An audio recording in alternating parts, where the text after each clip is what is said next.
welcome to the Week 10 edition of High School Lowdown. For Ernest Boker and Jeff Bird, I'm Steve Wilson.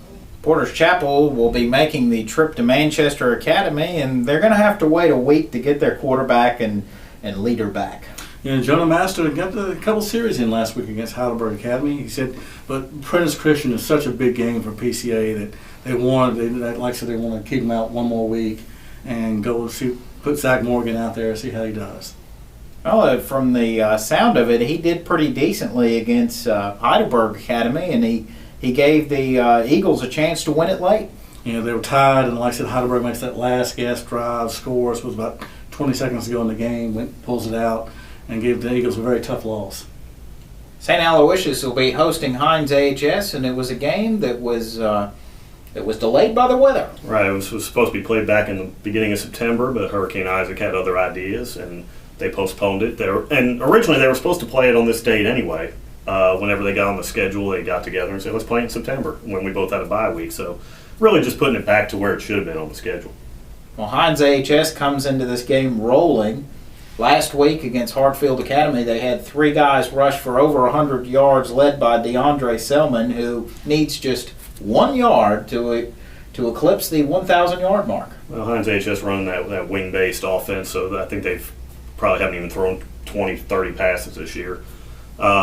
Very good running team, very good team, period. They've lost 4 region games, I think by probably a touchdown or less each one, probably about a total of 30 points, and all in the last few minutes. So this is a team that's not going to the playoffs, but very, very easily could be if a few things would have broken their way.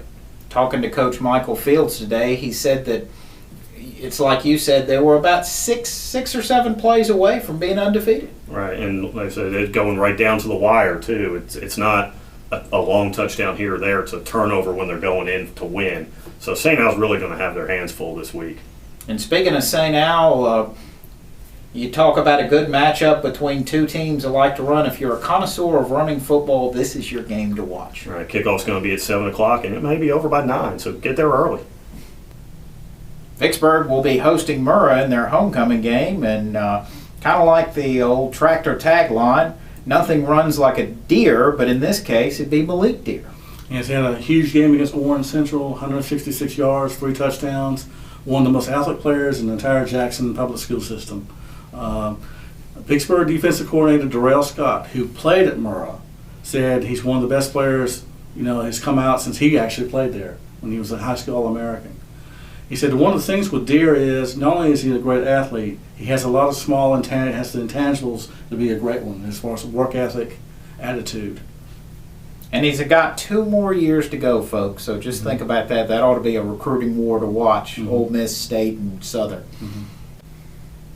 It's homecoming time for the Vikings, and they host one of their biggest rivals, Clinton. Right, behind Vicksburg, this is probably the biggest rivalry for Warren Central. It goes all the way back to the Little Dixie days of the early 70s. They play each other, see each other all the time in junior high, grow up against each other. I'm sure a lot of crossover between the kids, being fairly close in geography here. So huge game, and huge for their playoff chances too. Well, if they get a win there, they're taking another step closer to locking up that 2nd seed, but more importantly, home playoff game in the Class 6A playoffs. Right. They'll still need to beat Jim Hill in that season finale. Regardless, it looks like it's going to come down to. But they will clinch a playoff spot if they beat Clinton. They'll have wins over Northwest Rankin, Murrah, and Clinton, who are right behind them. So we've been saying it for 3 weeks. This is the biggest game they've played in 6-7 years. Again, that sounds like a broken record, but this really is the biggest game that they've played in about 4 years because it's their chance to not get into the playoffs. Talking to Josh Morgan, he said that they've kind of adopted the building block approach where everything kind of builds on the next game. And here's my interview with him, and of course, wide receiver and cornerback Corey Davis. Well, Coach Morgan, you have a huge game coming up against Clinton. What's the mood in your clubhouse right now? Well, the guys are very excited, which they should be. We're pretty much, for the most part, healthy with our bumps and bruises, which is a good thing as well. And they really understand what's in front of them.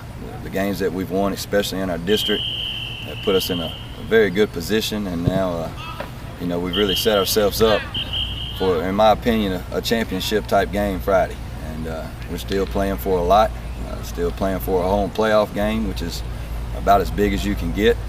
And so the mood is very good. Our team is growing as a team, really getting a lot of confidence and really playing pretty good football right now. You guys have had a long-standing rivalry with Clinton. Do you worry that emotions will run high for you guys come Friday night?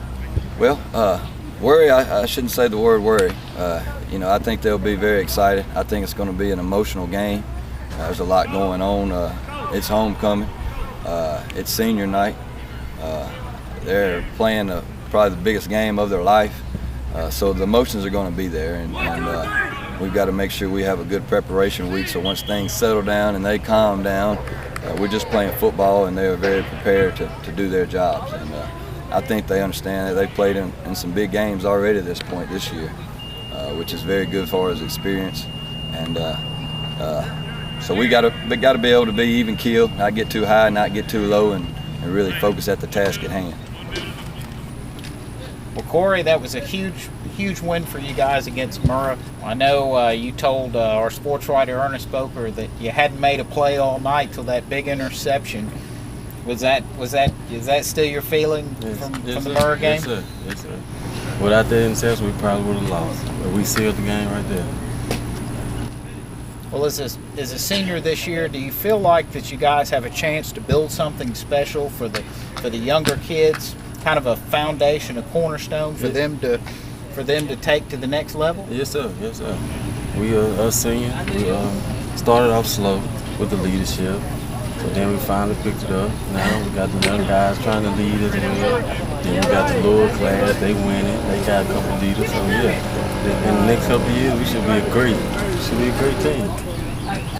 Thanks for tuning in to another edition of High School Lowdown. For Jeff Bird and Ernest Boker, I'm Steve Wilson. Be sure to check out all the happenings at VicksburgPost.com, and you can go there for scoring updates on Friday night, or you can follow us on Twitter at VixPostSports. That's VIX Post Sports. Thanks, and have a great day.